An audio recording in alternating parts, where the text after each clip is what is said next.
The idea of technology creating spiritual realms or having spiritual properties often depends on religious or spiritual beliefs and worldviews. For example, Japan's Shinto religion is animistic and ascribes spirit to all existence.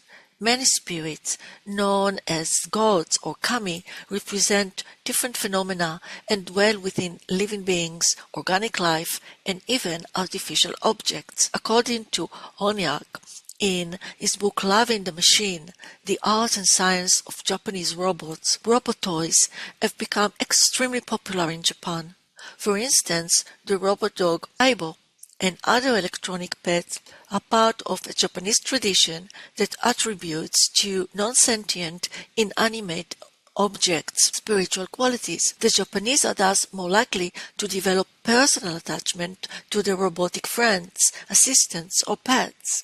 For this reason, elderly people in Japan are often provided with small humanoids robots as companions, which sometimes become akin to family members. Japanese roboticist Masahiro Mori, in his book Buddha in the Robot, stated from the Buddha's viewpoint, there is no master-slave relationship between human beings and machines. Human dignity is not achieved by subjugating mechanical inventions, but by recognizing in machines and robots the same Buddha nature that pervades one's own inner self. When one does this, it becomes possible to design machines with integrity and to operate them for good and proper purpose.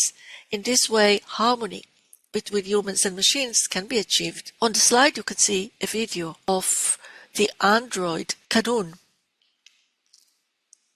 who is a robotic representation of Kanun, the Japanese representation of the Buddhist god of compassion.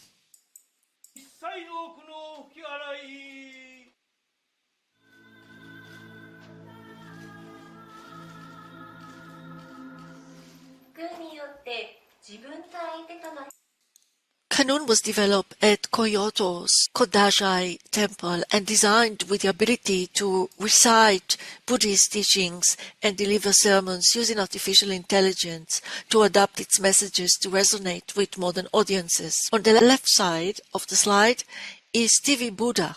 It is a renowned video sculpture by the artist Namjoon Paik, created in 1974.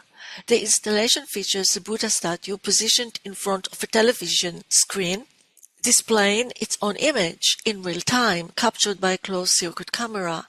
This setup creates a contemplative loop where the Buddha appears to observe itself on screen. TV Buddha generates reflections on the complex interrelations between spirituality and technology.